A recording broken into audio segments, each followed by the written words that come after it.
আমার রাসূলের আগের কোন গুনাহ নাই, পরের জোরে বলেন আমার রাসূলের আগের কোন গুনাহ নাই, পরের কোন গুনাহ নাই, আমার রাসূলের চাইতে উত্তম কোন আখলাক ওয়ালা মানুষ নাই। এবার বলেন আল্লাহর ঘর জিয়ারত করছেন, রাসূলের রওজা জিয়ারত করছেন, কেউ আছেন?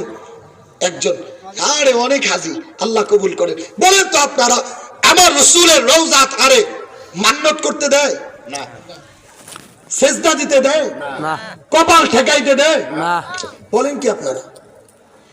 ও ভাই, এই তো গত বছর গেছিলাম, একজন হাজি এই হজ করতে যায়, ওই যে পাকিস্তানি বাংলাদেশে খুব আবেগ, দাঁড়ায়া এই পাশে একটু যে ফিতা দিয়ে দেয়, এই পাশে দাঁড়ায়া শুধু এমন করতেছে। পুলিশরা বলে ইয়া হাজ্জি হাজা শিরকুন, এটা শিরক, এটা শিরক। আমি আশ্চর্য হয়ে গেলাম, শুধুমাত্র হাতটা এমন করছে, শুধু হাতটা রাসূলের রওজা তারের দিকে এমন করে আগায় দিছে। পুলিশ বলতেছে এটা শিরক। ও আমার বাবাজিরা, ভালো করে বুঝবেন একটা কথা ভালো করে বুঝবেন। আপনি বলছেন রাসূলের চাইতে উত্তম কোন মানুষ নাই, রাসূলের চাইতে উত্তম কোন আখলাক ওয়ালা মানুষ নাই, রাসূলের চাইতে উত্তম কোন মানুষ নাই, রাসূলের চাইতে উত্তম কোন রাসূল নাই, রাসূলের চাইতে উত্তম কোন আখলাক ওয়ালা মানুষ নাই, যে রাসূলের আগের কোন গুনাহ নাই, পরের কোন গুনাহ নাই। এত দামি মানুষ হবার পরেও তার কবরে যদি সেজদা দেওয়া না যায়, মান্নত করা না যায়, গরু ছাগল নিয়ে না যাওয়া যায়, তুমি কোন বাবা হয়ে গেলা, তুমি কোন পিশাব হয়ে গেলা? তোমার মাজারে সেজদা দিতে হয়, তোমার কবরে সেজদা দিতে হয়, তোমার ওইখানে গরু আর ছাগল নিয়ে যাইতে হয়। বুঝা গেল তুমি বাবা না, বাবার নামের ভণ্ডামি কইরা মানুষের ঈমান গুলো নষ্ট করার ষড়যন্ত্র করতেছে। আমার কথা বুঝতেছেন? ঠিক। ও আমার বাবাজিরা, আপনি তো পীরের দরবারে শুধু গরু আর ছাগলটা রাইখা আসে নাই, কখন যে ঈমানটাও রাইখা আইছেন টেরও পান নাই। বলেন আমি যে আপনাকে যে কথাটা বললাম, এই কথার চাইতে সত্য কোনো কথা হইতে পারে না। ঠিক। আপনি তো বাইতুল রাসূলের রওজা আরে জান নাই, যে হাজী সাহেব গেছে, হাজী সাহেব বলতেছে, আমিও বলি নাই, যে হুজুর দাঁড়াইতেই দেয় না, দাঁড়ানোর সাথে সাথে বলে হাজ্জি হাজ্জি হাজ্জি, দাঁড়াইতেই দেয় না, শুধু দাঁড়ায় বলতে হয় আসসালাতু ওয়াসসালামু আলাইকা ইয়া রাসূলুল্লাহ। এতটুকু বলার মতো সময়টাও পাওয়া যায় না, শুধু যাইতে হয়। ও আমার ভাইরা, আমার রাসূলের চাইতে দামি কোন রাসূল নাই, আমার রাসূলের চাইতে উত্তম কোন মানুষ নাই, আমার রাসূলের আখলাকের চাইতে উত্তম কোন আখলাক নাই। যেই রাসূলের গায়ে মাসি মোসা পরা হারাম ছিল, যেই রাসূলের জিন্দেগিটা নুরানি ছিল, যেই রাসূলের আগের গুনাহ মাফ, যেই রাসূলের পরের গুনাহ মাফ, এমন রাসূলের কবরে যদি সেজদা না দেওয়া যায়, মান্নত করা না যায়, সেই রাসূলের কবরে যদি সন্তান চাওয়া না যায়, তুমি কোন পিশাব হয়ে গেলা, তুমি কোন বাবা হয়ে গেলা? তোমার কবরে সেজদা দিতে হয়, তোমার কবরে ছাগল আর গরু নিয়ে যাইতে হয়। বুঝা গেল তুমি পিশাব না, পীরের নামের ভণ্ডামি কইরা মানুষের ঈমান আর অর্থগুলো হাতানোর ষড়যন্ত্র। বলেন আমার ভাইরা, আরেকটু বুঝেন। রাগ করতেছেন না? লুটুর তোরে মানুষ কব টাকা দিয়ে কে রে গরু আটে ইমাম সাহেব না। ভাই বলেন তো এটা জরুরি কথা কিনা? জরুরি। এটা আমাদের জীবনের জন্য বড় জরুরি কিনা? আরেকটু বুঝেন। এই কয়েকদিন আগে, এই 6-7 মাস আগে, আমার এক মুসল্লি আছে, খুব ভালোবাসে আমারে, কয় হুজুর আমার ওই যে ভাইরার বাড়িতে একটু ওরস হবো, আপনি একটু আসেন। ওরস ওরাম করলাম যে ঠিক আছে ভাই, আপনি তো আমার খুব মহাব্বত করেন, কি হয় উনি? কয় আপনি যাই দেখবেন, কোন যাবো না। আমি গেলাম ঠিক আছে ভাই, কখন যাবো? কয় ঈশার নামাজ পড়ে আসবেন। ওই সময় তো নামাজ হয়তো 8:30 সোয়া 8টায়, তো নামাজ পড়ে গেছি। চাই দেখি নারী পুরুষ একসাথে পিশাব আইছে, জিকির শুরু করছে। এখন যখনই শুনছে গরুহাট ইমাম সাহেব, মহিলা সব দূর, পিশাব দেখায়, পিশাবরে যাই কইলাম কি করতেছেন? কয় হুজুর সবাই মিলে একটু মুরাকাবা করতেছি। বুঝতেছেন? কয় জিকির করতেছি। আমি এরে কইলাম পর্দা করেন না, নারী পুরুষ একসাথে জিকির করতেছে, পর্দা নেই। কয় হুজুর বলেন কি, আমরা পিশাব না, মনের পর্দা বড় পর্দা, চেহারার পর্দা লাগে না। নাউজুবিল্লাহ বলেন, নাউজুবিল্লাহ বলেন, নাউজুবিল্লাহ। যেই পিশাব বলে আমি পিশাব হয়ে গেছি, মনের পর্দা বড় পর্দা, চেহারার পর্দা লাগে না, ও যত বড়ই পিশাব হোক সবচাইতে বড় বেঈমান। ঠিক। ও আমার ভাইরা, বলবো পিছনে এই জায়গায় যখন কথা আসছে শ্বাস করে যাই, আল্লাহর পয়গম্বরের চাইতে দামি কোনো রাসূল নাই, যেই পয়গম্বরের আগের কোনো গুনাহ নাই, যেই পয়গম্বরের পরের কোনো গুনাহ নাই, যেই পয়গম্বরের চাইতে উত্তম কোন আখলাক ওয়ালা মানুষ নাই। এই পয়গম্বর একদিন হঠাৎ করে ঘরের ভিতরে বসে আছে স্ত্রীদেরকে নিয়ে। আল্লাহর পয়গম্বরের একজন সাহাবী ছিলেন আব্দুল্লাহ ইবনে উম্মে মাকতুম রাদিয়াল্লাহু তাআলা আনহু। অন্ধ সাহাবী। কি সাহাবী? অন্ধ সাহাবী, মানে দুই চোখে দেখে না। এত দামি একজন সাহাবী ছিলেন, এত জালিলুল কদর একজন সাহাবী ছিলেন, যেই সাহাবীর শানে আল্লাহ জাল্লা শানুহু 30 নাম্বার পারা 3 নাম্বার সূরা সূরা আবাসা নাযিল করেছে। সুবহানাল্লাহ বলেন। সুবহানাল্লাহ। একজন সাহাবীর শানে আল্লাহ তাআলা সূরা আবাসা নাযিল করেছেন। সুবহানাল্লাহ। এমন দামি একজন সাহাবী, আল্লাহর পয়গম্বর আম্মা জান সমস্ত আম্মা জানদেরকে নিয়ে বসে আছেন। নবী আলাইহিস সালাতু ওয়াস সালাম খুশ গল্প করতেছেন বিবিদের সাথে। এই খুশ গল্প করা অবস্থায় আব্দুল্লাহ ইবনে উম্মে মাকতুম রাসূলকে তার দেখে না, রাসূলের কথাগুলো শোনার জন্য ঘর থেকে রাসূলের ঘরের দিকে যাইতেছে। অন্ধ সাহাবী তো জানেও না, শুধু যাইতেছে রাসূলের ঘরের দিকে। নবী আলাইহিস সালাতু ওয়াস সালাম টের পাইলেন আব্দুল্লাহ ইবনে উম্মে মাকতুম রাসূলের হুজরাখানার দিকে যাইতেছে। হঠাৎ করে রাসূল বললেন, উখরুজি মিনাল বাইত, ঘরে যাও, ঘরে যাও, তাড়াতাড়ি ঘরে যাও। আম্মা জান আয়েশা সিদ্দিকা রাদিয়াল্লাহু তাআলা আনহা বসা সমস্ত বিবিদেরকে বললেন, ঘরে যাও তাড়াতাড়ি। আম্মা জান আয়েশা সিদ্দিকা রাদিয়াল্লাহু তাআলা খুব বুদ্ধিমতী মহিলা ছিলেন। খালি বুদ্ধিমতী না, আমাদের মেয়েগুলো তো শুধু টাইট ফিটিং জামা পইরা বাজার দিয়া ঘুরতে রাজি, আমাদের মেয়েগুলো তো বেহায়া উলঙ্গ পাড়ায় ঘুরতে রাজি। ও আমার ভাইরা, লজ্জার কথা বলছি, এই যে কয়েকদিন আগে উলামা পরিষদের মাহফিল গেল, গ্রাম গ্রামে ঘুরছি, প্রত্যেকটা ইউনিয়নে ঘুরছি। আমি মাঝে মধ্যে ওই দিনও উলামায়ে কেরামের সামনে বলতেছিলাম, আমি আশ্চর্য হয়ে গেছি। গ্রামের ঘুরতে দেখি সকালবেলা 10টায় যে রোদ উঠে, ঘরের মা বোনেরা রোদ তাপাইতে রাস্তায় নেমে গেছে। ঠিক। আপনাদের এলাকা মনে হয় ভালো আছে? আছে। আশ্চর্য কথা, মহিলারা রোদ তাপাইতে 3জন 4জন কইরা রাস্তায় দাঁড়ায় দাঁড়ায় চুল উড়াই দিয়া বেহায়া নির্লজ্জ অবস্থায় দাঁড়ায় দাঁড়ায় গল্প করতেছে। ঠিক। ও আমার ভাইরা, আমারই তো মা, আমারই তো বিবি, আমারই তো মেয়ে। অথচ মুহতারাম হাজিরিন, আপনি বলেন তো, ও আমার যুবক ভাইরা, একটা কথা এখানে কথা আসতেছে, এজন্য মাঝখানে শুধু বইলে যাইতেছি। শুনেন, বাজারে কলা বিক্রি হয় না? হয়। আপনি কলা কি চোচা সহ খান না সিলায়া খান? সিলায়া খাই। বাজারওয়ালায় যদি সিলায়া কলা বেচে আপনি নিবেন না। কেন নিবেন না? কেন নিবেন না? খোসা নাই, সিলাই না। সিলায় তো খাবেন, কলাটা তো সিলায় খাবেন, নিবেন না কেন?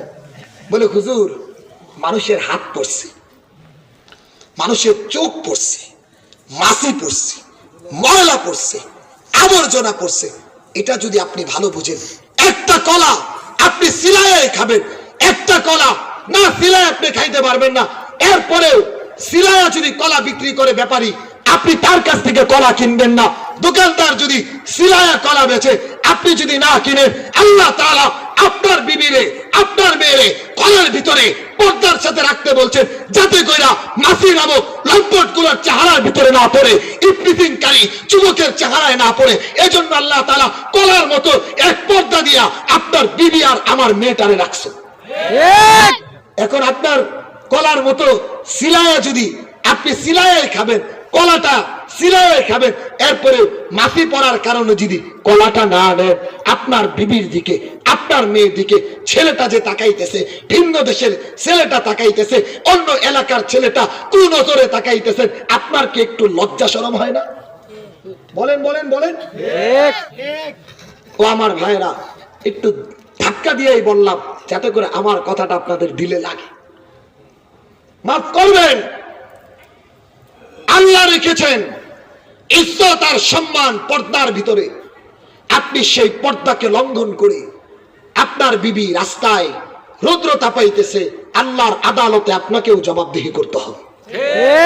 ও আমার ভাইরা, যেই কথা বলতেছিলাম, আমার রসুলের চাইতে দাবি করে রসুল নাই আমার রসুলের চাইতে উত্তম করে আখলাক ওয়ালা মানুষ নাই সেই রসুল আব্দুল্লাহ ইবনে উম্মে মাকতুম রাদিয়াল্লাহু তাআলা অন্ধ সাহাবী মনে আছে তো জি রাসূল পাক সাল্লাল্লাহু আলাইহি ওয়াসাল্লামের ঘরের দিকে যাইতেছে নবী আলাইহিস সালাতু ওয়াসসালাম বিবিদেরকে বললেন উখরুজি মিনাল বাইত ইযহাবি মিনাল বাইত তাড়াতাড়ি ঘরে যাও তাড়াতাড়ি ভিতরে ঢুকো আম্মা জান আয়েশা সিদ্দিকা রাদিয়াল্লাহু খুব বুদ্ধিমতী মহিলা ছিলেন তো হঠাৎ করে বললেন ওগো রাসূল আপনার মনে হয় মনে নাই আপনার মনে হয় জানা নাই আব্দুল্লাহ ইবনে উম্মে মাকতুম যে চোখে দেখে না অন্ধ সাহাবী হুয়া আমা আব্দুল্লাহ ইবনে উম্মে মাকতুম যে অন্ধ এটা মনে হয় রাসূল আপনার জানা নাই না হলে আপনি আমাদেরকে ঘরে যাইতে কোন কেমনে হুয়া আমা সে তো অন্ধ নবী আলাইহিস সালাতু ওয়াসসালাম শামায়েলে তিরমিজির ভিতরে আসছে রাসূল যদি রাগ করতেন রাসূল যদি গোসা করতেন চেহারাটা আনারের মতো লাল বর্ণ হয়ে যাইতেন নবী আলাইহিস সালাতু ওয়াসসালাম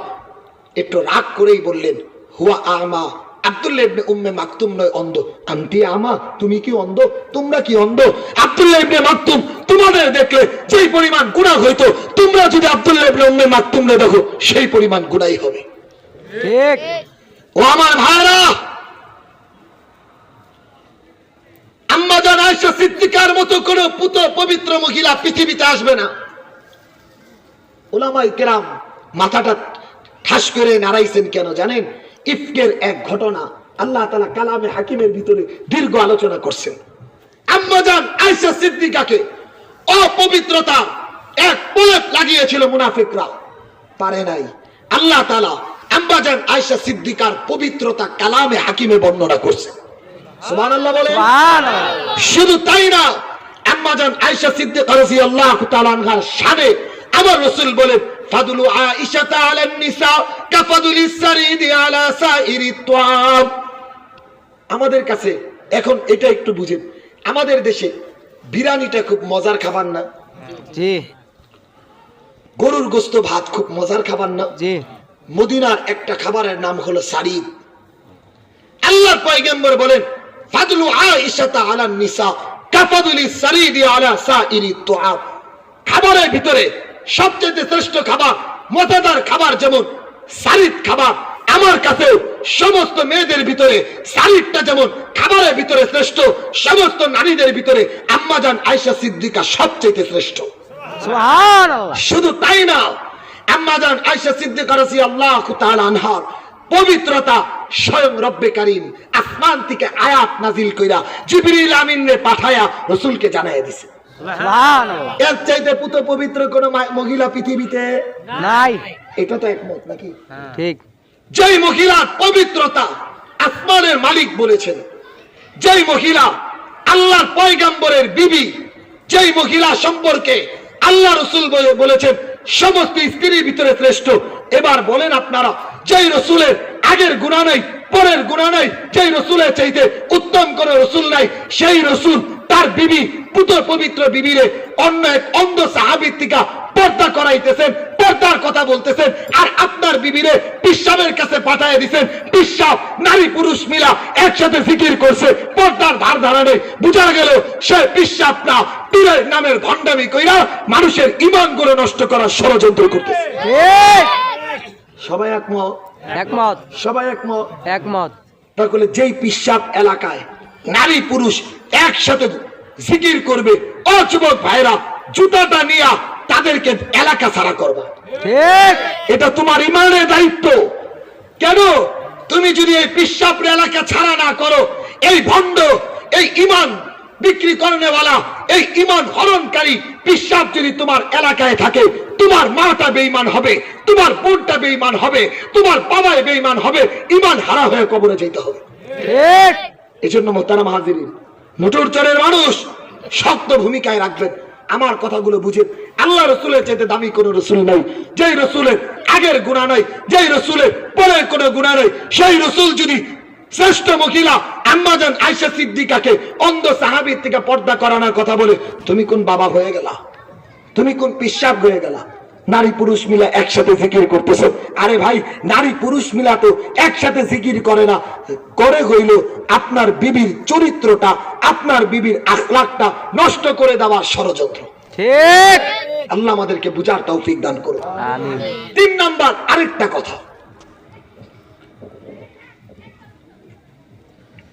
আমার মসজিদের সামনে মুক্তিযোদ্ধা অফিস, তার সামনে একটা চা স্টল আছে, এটার পর সামনে একটা ড্রেন আছে, ড্রেনের ওইখানে নতুন একজন দোকান করছে, নাম হলো মনির ভাই। এই মনির ভাই প্রায় 16 বছর পরে আল্লাহ সন্তান দিছে। কত বছর পরে? আমি যখন চাকরিতে আসছি তখন ওনার মেয়েটার বয়স 1 বছর, আমার প্রায় 5 বছর হয়ে গেল। তো আমারে বলতেছে, হুজুর আমার যখন মেয়ে হইতে ছিল না,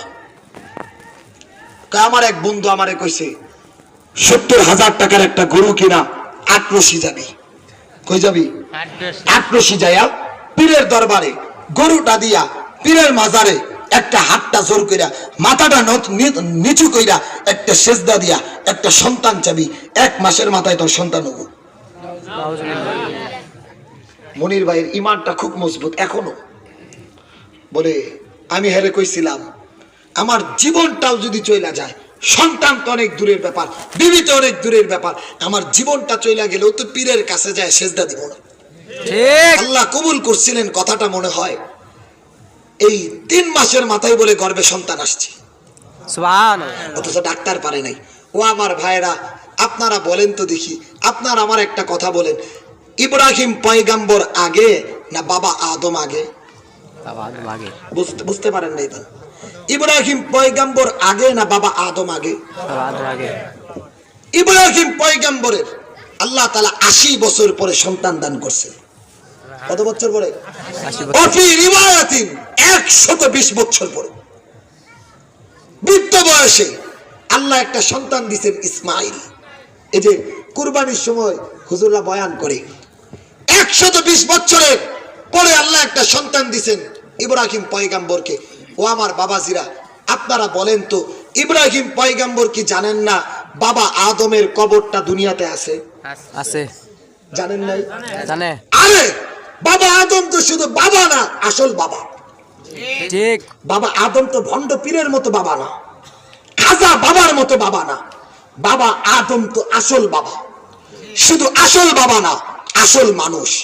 শুধু আসল মানুষ না, জান্নাতি মানুষ। শুধু জান্নাতি মানুষ না, নবীও। ভাই কয়টা গুণ, গুণের শেষ নাই। 1 নাম্বার গুণ হইল প্রথম বাবা, প্রথম মানুষ, জান্নাতি মানুষ। শুধু জান্নাতি মানুষ না, নবীও। ও আমার ভাইরা, ইব্রাহিম পয়গম্বরের 120 বছর সন্তান হইতেছিল না, 80 বছর সন্তান হইতেছিল না, অথচ উনি কি জানেন না বাবা আদমের কবরটা শ্রীলঙ্কায় আছে? কিন্তু উনি কি কখনো বাবা আদমের কবরে সেজদা দিছেন? সন্তান চাইছেন? কারণ বাবা আদম জানতেন, বাবা ইব্রাহিম পয়গম্বর জানতেন বাবা আদম তো অনেক দূরের ব্যাপার, বাবা আদম তো অনেক দূরের ব্যাপার। সমস্ত ফেরেশতাগুলো মিলেও আমাকে সন্তান দিতে পারবে না, সমস্ত নবীরা 16 লক্ষ পয়গম্বর মিলাও আমাকে সন্তান দিতে পারবে না, সমস্ত নবীরা তো অনেক দূরের ব্যাপার, সারা পৃথিবীর মানুষ মিলাও আমাকে সন্তান দিতে পারবে না। সন্তান যদি দিতে হয় দিবেন কে? আল্লাহ। কোন মানুষ যদি বাবার দরবারে সন্তান চাইতে যায়, গরুটা রাইখা আসছে, সেজদা একটা দিয়া মাথাটা খালি তুলছে, ইমানটাও রাইখা মাথাটা তুলছে, টেরও পায় নাই। ঠিক। বুঝছেন? বুঝতে পারছেন?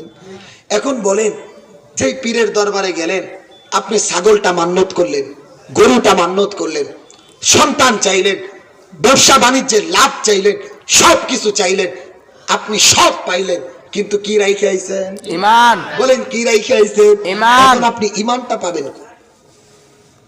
এজন্য মুহতারাম হাজিরিন, ঈমান সবার আগে। কোন বাবা আমাদের সন্তান দিতে পারবে না, কোন পিসাব আমাদের সন্তান দিতে পারবে না, কোন বাবারও কোনো মুরাদ নাই, নবীরা আমাকে সন্তান দিতে পারবে না, কোন নবীর বাবা আমাকে সন্তান দিতে পারবে না। যিনি সন্তান দিতে পারবেন তিনি কে? আল্লাহ। এটার নাম ঈমান। ও আমার ভাইরা, কথায় কথা আসে, আরেকটা বিষয় বুঝেন। 4 নাম্বার, আমি একদিন এক জায়গায় গেছি, তো যাই দেখি এক বাবার দরবারে যাইতেছে এনায়েতপুরের দিকে। তো আমি যাই বললাম, ভাই কোথায় যান? ওই মাইক টাইক নিয়ে যায় না, সবাই মিলে যায়। তো আমি বললাম, ভাই কোথায় যান? বললো হুজুর পিসাবের কাছে। আমি বললাম ভাই কেমন পিসাব, যদি আমার একটু কইতেন আমিও যাইতাম। আপনি যদি আমার ফায়দা বুঝাইতে পারেন, আমার যেতে সমস্যা কি? বলে হুজুর আপনি যাবেন? আমি কই হ্যাঁ। কয় হুজুর আমাগর পিসাবের একটা সবচাইতে বড় কারামত হইল আঙ্গ পিসাব আঙ্গরে নাজাত কইরা জান্নাতে নিয়ে যাব। নাউজুবিল্লাহ। আস্তে কইছেন, আস্তে কইছেন। নাউজুবিল্লাহ। কি কয়, কি কই নিব, কই নিব, কই নিব? জান্নাতে। মনে হয় জান্নাত তো ওই পিসাব ওই বাবার বাপদাতার সম্পত্তি। নাউজুবিল্লাহ। আমি বললাম আস্তাগফিরুল্লাহ, বলেন কি? বলে হ্যাঁ হুজুর এটা আমাদের পিসাবের বাপ দাদার সূত্রে একটা পাওয়ার।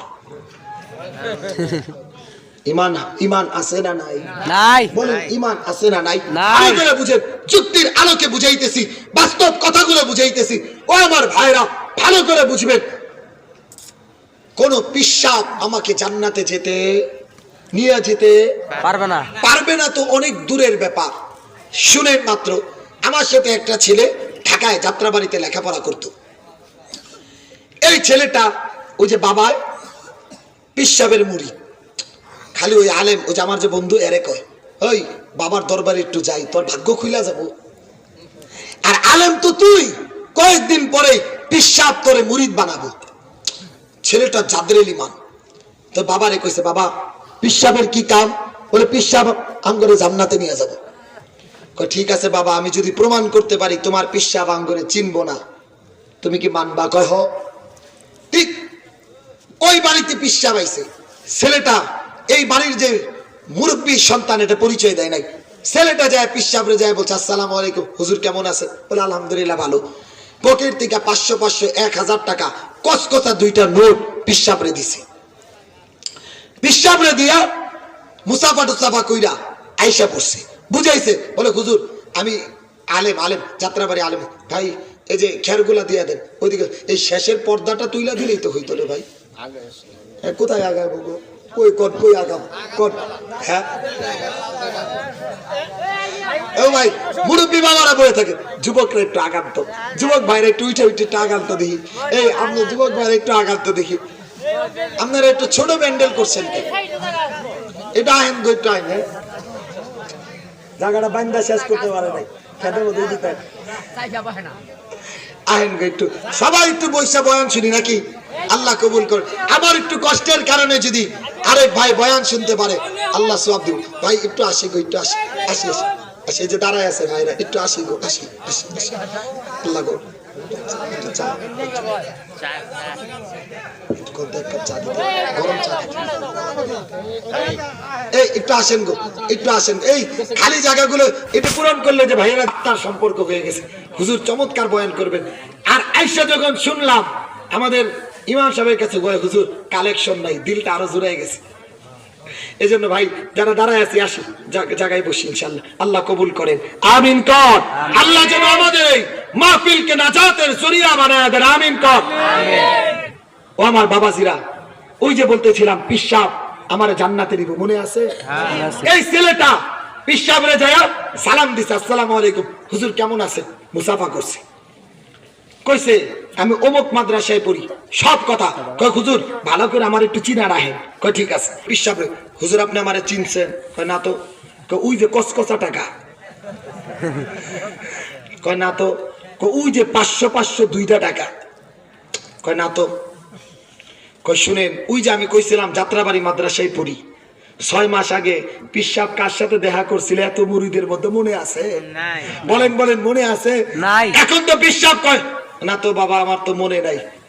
এবার ছাত্রটা বলে পিসাব চাপা যাইতে দিব। ঠিক। তুমি বলে জান্নাতে নিবা, 6 মাস আগে 1000 টাকা 500 1000 টাকা দিছি, এটাই তোমার মনে নাই। আমি কইছি যাত্রাবাড়ি মাদ্রাসায় পড়ি, তাও তোমার মনে নাই। আমি বাড়ির সন্তান কইছি, তাও তোমার মনে নাই। জান্নাতে তুমি আমারে নিবা, হাসরের ময়দানে এত লক্ষ মানুষের ভিতরে তুই আমারে চিনবি কেমনে? ঠিক।